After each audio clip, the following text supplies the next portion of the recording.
উত্তরপ্রদেশের প্রয়াগরাজে শুরু হচ্ছে মহাকুম্ভ আর প্রস্তুতিও এখন তুঙ্গে। কিছুদিন আগেই এই মহাকুম্ভকে ঘিরেই বৈচিত্র্যের মাঝে ঐক্যের বার্তা দিয়েছেন প্রধানমন্ত্রী নরেন্দ্র মোদী। কুম্ভ মেলা উপলক্ষে ইতিমধ্যেই সাধু সন্তরা ভিড়ও করতে শুরু করেছেন, আর সেই সাধু সন্তদের মধ্যেই বিশেষভাবে নজর কেড়েছেন এক সন্ন্যাসী। তার নাম গঙ্গাপুরী, যদিও ছোটু বাবা নামেই তিনি বেশি পরিচিত। ইতিমধ্যেই সোশ্যাল মিডিয়ায় ভাইরাল সেই সাধু বাবা। জানা গিয়েছে ৩২ বছর স্নান করেননি তিনি। কিন্তু এমনটা কেন, কি জন্য করেছেন, কেন এরকম অদ্ভুত সিদ্ধান্ত, চলুন শুনে নেওয়া যাক ছোটু বাবার মুখ থেকেই। इस वक्त हमारे साथ मौजूद हैं गंगापुरी। उम्र में 32 साल से ज्यादा उम्र रही होगी। कितनी उम्र है महाराज जी आपकी? 57। Yes.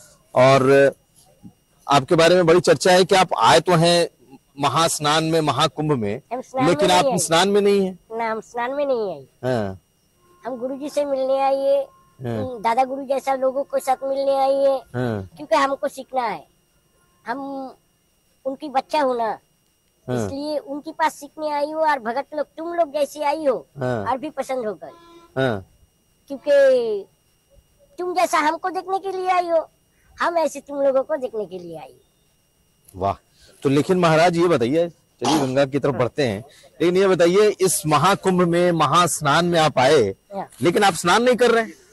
नहीं, हम स्नान नहीं करेंगे, ये हम पहले गुरुजी को बता दिया। हाँ, ये गुरुजी हम नहाते नहीं। अरे कोई बात नहीं, हम जटा से नहा देंगे। जटा से नहाते। उन्होंने जटा से हमको नहा दिया। हाँ। हमारी जटा के ऊपर एक बूंद पानी देगा, वही सही है। तो ये क्या आपका एक हठ योग है, योग है कि आप किसके हमारी साथ? योग है। हम्म, वो जब पुराना हो जाएगा हम्म। तब हम नहा लेंगे, नहीं तो नहीं नहा लेंगे। क्या है नहाने, महाराज नहाने के लिए तो सब कहा ही जाता है कि स्वच्छता ही सब कुछ है। तो हमारी की कमी है? हम्म। हमारी कमी है कोई? तो ये आखिर हठ योग ऐसा है क्यों आपका कि आप नहाएंगे नहीं? ये हमारी संकल्प है, हम्म। तो हम संकल्प करके रखा है, तो आप क्या कर सकती हो, हम क्या करें। नहीं, सही बात है। लेकिन कहते हैं कि कोई ना कोई जो योग है या हठ योग है वो किसी लोक कल्याण के लिए होता है। हम दुनिया के कल्याण के लिए कर रही हूँ। हम्म। हाँ। महाराज ये बताइए कि आप अपने बारे में थोड़ी बात बताइए। आप सबसे छोटे कद के हैं। तो कहा हुई कितना कद है आपका? 3 foot 8 inch. 3 foot 8 inch. Yes. और आपसे छोटा कद में मुझे कोई साधु यहाँ नहीं दिखा इस पूरे महाकुंभ में। तो हम ये नहीं आपको जानते लगता है, हमको ये आपको आया। लगता है कि ये आपकी खासियत बन गई है? ये लगता है कि आपके क्या है ये? हो सकता है, ये हम नहीं जानते। हाँ, हम तो पूरा कुंभ नहीं घुमा है अभी तक। हम्म, हमारी गुरुजी आएगी तो हम दोनों भागते भागते कहाँ जाएंगे, हम दोनों नहीं जानते। हम्म। हाँ, हम दोनों बहुत घूमते हैं। कौन है गुरुजी आपके? राजपुरी महान। अच्छा, हाँ। आप उनके इंतजार में यहाँ हैं? हाँ, कल आएगा वो। कल आएंगे? हाँ। अच्छा, तो हम ज्यादा हिंदी बोल नहीं सकते। कोई बात नहीं महाराज, आप जो बोल रहे हैं, आप जो बोल रहे हैं बहुत अच्छा बोल रहे हैं। अच्छा, ठीक है। है ना, इसलिए कोई दिक्कत नहीं है। जय सिया राम। ओम नमो नारायण। तो महाराज नमो नारायण, नमो नारायण। ये देखिए कई और साधु संत हैं जो कि जी, इनका सभी हमारे अभिवादन कर गुरु रहे भाई हैं। है। अच्छा। तो जहाँ देखोगे सब हमारे गुरु भाई है। वाह। तो ये सब गुरु भाई आपको बहुत कौतूहल से देखते होंगे, बहुत अचरज भरी निगाहों से पहली देखते बार हैं। देखा है तू। हाँ। पहली बार देखा है इसलिए। महाराज ये बताइए, बिना स्नान नहीं करने के पीछे की कोई वजह? हमारी एक संकल्प है, तो वो हमारी है, इनको नहीं। ये नहाते हैं हर वर्ष। अच्छा, हर वर्ष? हाँ, ये नहाती है। जब गुरुजी हमको दीक्षा दिए थे उस समय जो है हम 25 दिन बिना स्नान किए थे। उसके बाद लेकिन लोग तो ये जानना चाहेंगे कि बिना स्नान के पीछे क्या रहस्य क्या है? हमारी एक संकल्प है। संकल्प का कोई रहस्य, कोई ना, वजह? ये हम भगवान को नहीं बोलेंगे, तुमको क्या बोलेंगे हम। আপনারা শুনলেন ছোটু বাবার বক্তব্য। তিনি স্নান করবেন না এবং তিনি বলছেন যে আমার এই স্বচ্ছতার কি কমতি আছে নাকি, আমি স্নান না করেই স্বচ্ছ। এবারে আপনাদের বলি যে এই মহাকুম্ভ বা এই কুম্ভ মেলা, এই কুম্ভ মেলার বৈশিষ্ট্যটা কি। আপনারা হয়তো জানেন অনেকেই যে এই কুম্ভ মেলা 12 বছর পর পর অনুষ্ঠিত হয়। শেষবার 2013 সালে এই কুম্ভ মেলা বা মহাকুম্ভ আয়োজিত হয়েছিল।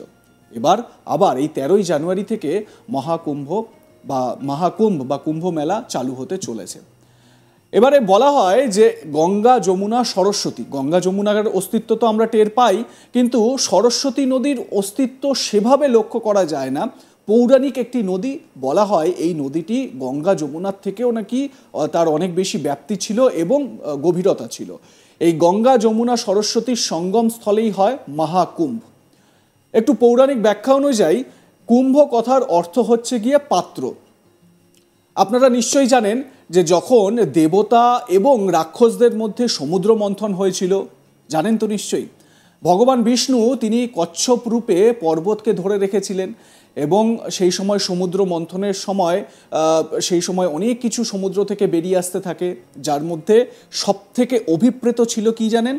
হ্যাঁ, অমরত্ব। সেই অমরত্বের বা অমৃতের যে পাত্রটি, সেই পাত্রটি হাতে করে নিয়ে বেরিয়েছিলেন ধন্বন্তরী। ধন্বন্তরী হচ্ছেন, ইনিও একজন পৌরাণিক দেবতা। ধন্বন্তরীকে বলা হয় বিশ্বের প্রথম চিকিৎসক। মাথায় রাখবেন, এই যে ধানতেরাস উৎসব হয় না, এই ধানতেরাস উৎসবে কিন্তু কোনো রকমভাবে টাকা পয়সার উৎসব নয়, সেটা এই ধন্বন্তরী দেবের পূজার্চনার জন্যই এই ধানতেরাসটাকে পালন করা হয়ে থাকে। আমরা ওটাকে ভুল করে এই টাকা পয়সা সমস্ত কিছুর কথা ভেবে সেটা করি।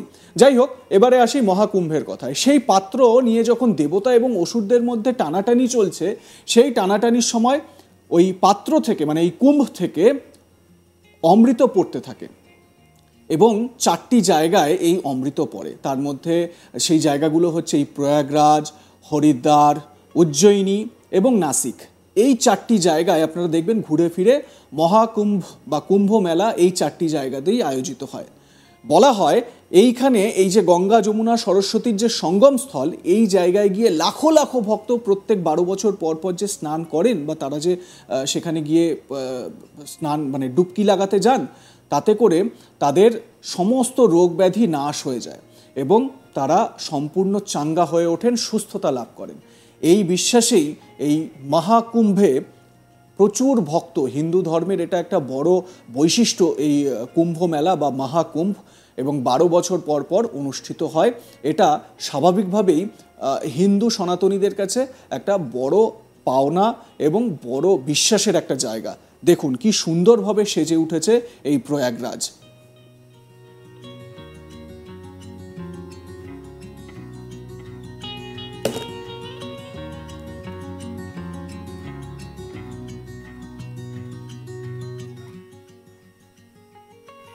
আপনারাও কি যাচ্ছেন নাকি মহাকুম্ভে প্রয়াগরাজে?